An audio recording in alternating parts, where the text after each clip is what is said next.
Hello and welcome back to Up the Villa. This is our tactical debrief for Aston Villa 2, Tottenham 0. If you are new around here, make sure you are subscribing to the channel. We're going to be going in depth on Aston Villa's victory. We're going to take a look at the passing networks, heat maps of players. We're going to take a look at average positions. We're going to take a look at some of the key images to note during the game from some of the goals as well. And we are going to be talking about Emi Martinez.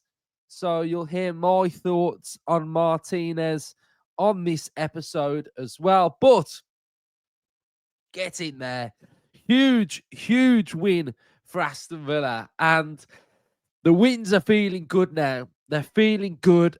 I'm feeling happy. I'm feeling confident going into the last games. Where's my head at with what's got to happen? Do I think we're going to do it? Yes, I do. I feel like we're going to do it, guys. And I felt like we're going to do it because Chelsea, and I'm manifesting it, are dropping points to Nottingham Forest.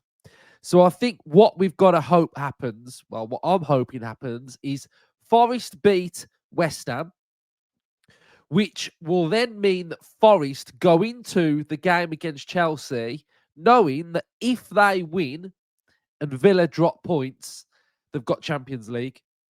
So that's what I'm clutching on to. So hopefully Forest beat West Ham, going into that last game, knowing that they can do something. And a draw would be good for Villa. So if they take the lead or they stick it on them or one of them crumbles, Villa beat United at Old Trafford, then we've done it. So I think that's what I'm hoping for, clinging on to. And you know what else I'm hoping for? I'm hoping Man City win the FA Cup because there's a couple of teams I've got soft spots for in the Premier League. And two of them are Bournemouth and Brentford. And I would love one of those to get into the Conference League.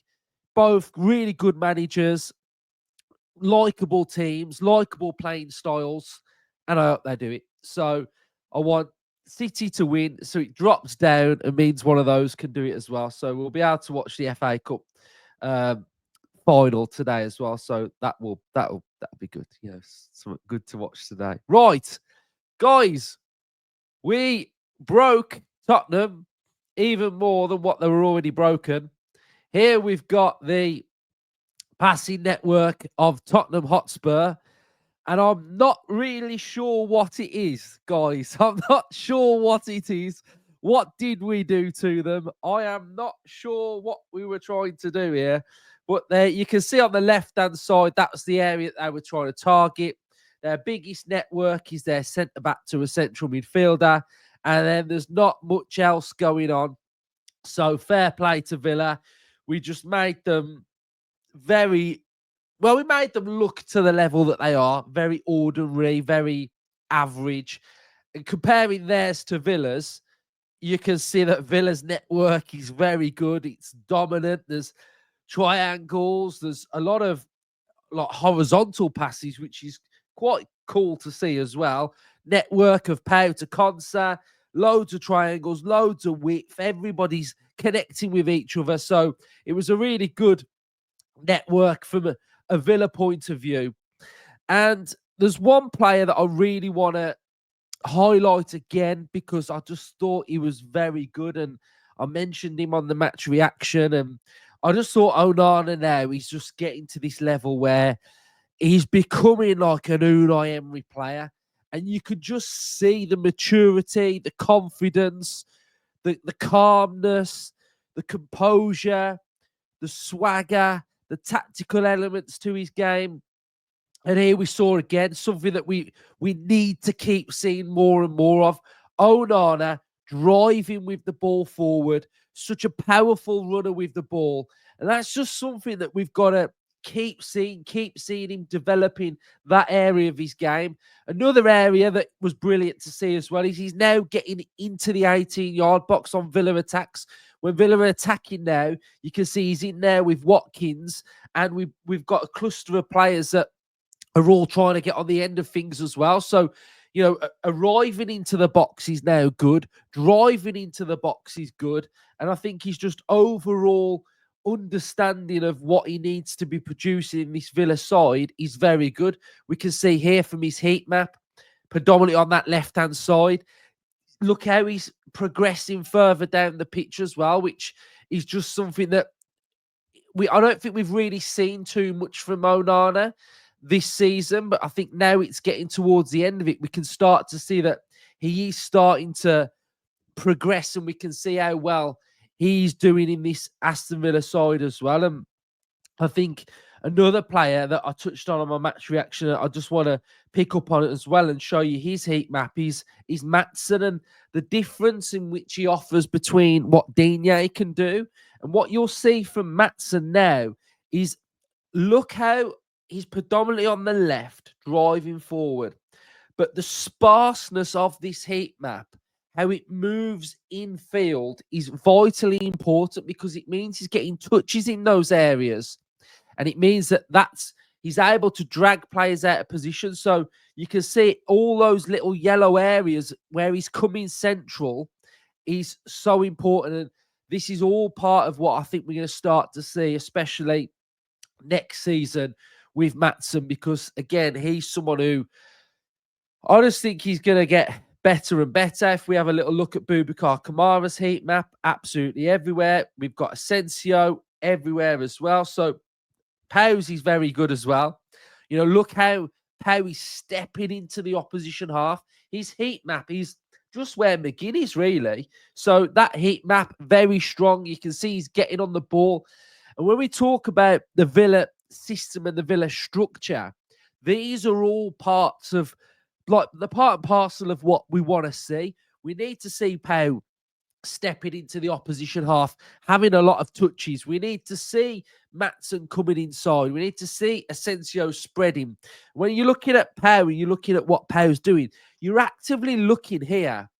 Pau's actively like a central midfielder, when he's got those touches inside the opposition half. So that was just absolutely huge to see as well. And I think, again, we've got the goal that we scored. Austin McPhee, another well-worked set piece. Header into Ezri Konsa. Very, very good. I'm going to show you something now, and we're going to just slightly break down the Kamara goal, because this was so good from Asensio. And again, I spoke about in the match reaction about his movement and what he can do. But I want to show you now. I just want to show you Asensio's position here. And we can see that he's next to a Spurs player. Now, what happens as we move this on slightly, you can see that Spurs player, Basuma, leaves Asensio. So Asensio's got the ball. The player can see Asensio. And you can note that Kamara's here. Now, what I want you to do is keep an eye on where Asensio goes. Asensio is now here. Asensio has made a run into that area. And what it's been able to do is open up space for Kamara to drive and get his shot off. And this only happens with the Asensio movement.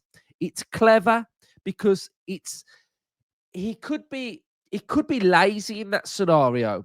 He could just think, oh, pass me the ball, and what, but he doesn't. He makes a real selfless run with pace around that just opens up that space, and it enables Kamara to be able to get his shot off. And yeah, a Kamara goal, which we don't really see Kamara goals that often, do we? But,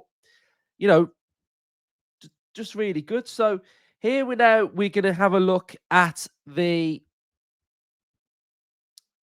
duels and duels won. So Konsa, 4 out of 6. Asensio, 5 out of 5. McGinn, 6 out of 8. Onana, 6 out of 8. Kamara, 5 out of 9. Maatsen, 5 out of 10. Cash, 6 out of 7. Watkins, 3 out of 4. We've got Barkley, 1 of 1. Bailey, 1 of 1. So again, a fundamental of Emery is win those duels. You have to win your individual duels. And that's what we've all started to do. And I just think we're fully on board. We had an XG of 1.39.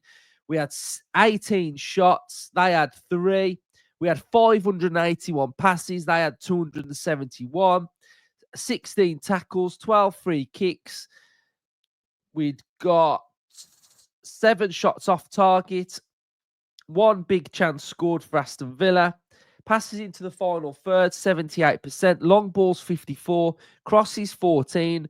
Duels, 67% of the duels were won.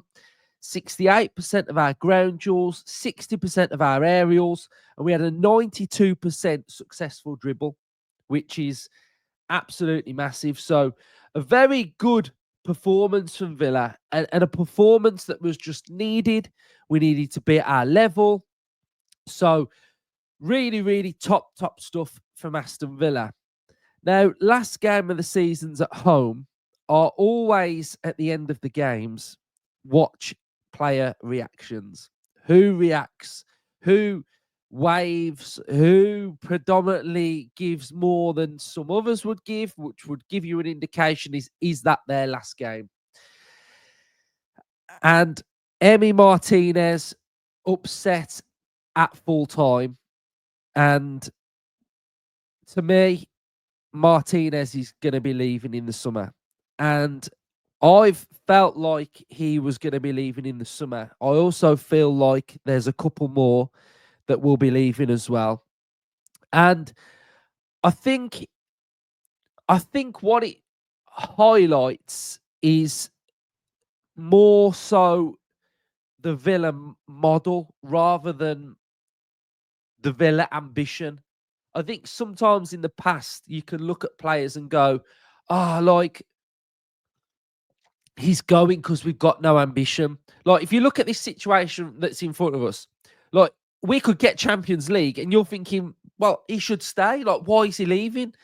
But I think the thing is with it is that the Villa model is so tight at the minute to wages, to sort of revenue.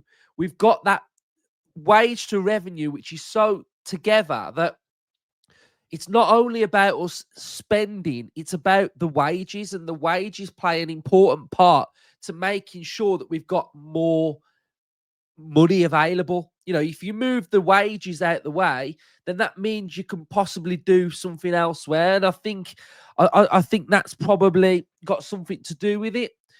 I look at it and I think it's probably a mutual coming together, maybe, of Emi's agent. He's probably had interest from elsewhere, like Saudi.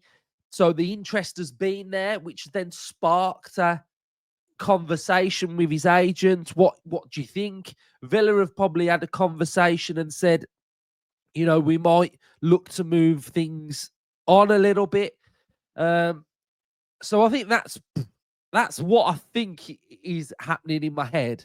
That it's a bit of both. I think. I don't think it's he wants to go, but then I think Villa probably are saying like, okay, maybe you couldn't, stuff like that. So I think it's one of those. But I think, you know, we'll chat about him, you know, when the season's finished, you know, reminisce and look back. And he hasn't left yet, but you know, his career and how highly we rate him. And for me, he's the best goalkeeper I've ever seen at Aston Villa. And you know, it's very difficult to replace someone like that. But I do always think with goalkeepers, it should be easier to replace a goalkeeper, like it should be easier to replace a striker, because there's only one position, isn't there, really? So, you know, if you can go after a very good goalkeeper and offer them the correct amount of minutes and game time, and, you know, that should go to your team. I think that's what I'm trying. A little bit like a striker. You know, if you've got one striker already, then another striker's reluctant to come. So if you are selling a striker as well, then it's easier to recruit a better striker, isn't it? So, but yeah, it's really sad because I think we've been on this journey with him and he's achieved a lot and he's grown as a person. And I think as fans, when you look at footballers, and yeah, you enjoy them because they play for your team, but when you see the growth of a person and how they sort of yeah, like grow, like he's come in and he's not been a first teamer. He's hardly played in the Premier League, and then he starts achieving, and he gets Argentina call up and wins the World Cup while he's at Villa, and it's just a great story, and I think it's absolutely quality, really. Um, and I do think there's probably a little bit of sort of how he's performed this season that's possibly something to do with it. Like, I think I think he's been better in the Champions League. Premier League, he's been probably not as good as what he has been, but it's just one season, isn't it? And I think if we have a quick little look at this, his actual save percentage is up from last season. So if I just show you, so last season he had a save percentage of 2 seconds. Let me just get it back on. So you can see his save percentage is at 67.1 this season. So, he is quite low down on this list, but, the highest is 76.6, and he's at 67.1. That's this season. So last season, he was at 65.3. So he was even lower last season. Let me just try and get it back on again for you. So he was even lower last season. He was at 65.3 last season. So, yeah, very, very sad. Villa fans, let me know your thoughts. But now it's important that if he is going, we recruit the right one, because they've got big shoes to fill. But yeah, we'll touch on stuff like this more when the season's finished. But I thought, it's only fair that we sort of comment on it, really. But, if he keeps another clean sheet, Villa win next week, back in the Champions League, 4 clean sheets in a row. So yeah, he's top class. So Villa fans, tactical debrief, he's done. I'm going to now go back and change some nappies, and that will be my day today. So nappy watch, and next episode will be out on probably Monday. We'll do something Monday. We'll have a real big build-up week to the game against Manchester United. So we'll have a day off tomorrow, and then we'll be back on Monday with a full week's worth of content. So thank you, everybody, for watching. Hopefully you've really enjoyed it. If you're new, subscribe, smash the likes, comment your thoughts. Up the Villa.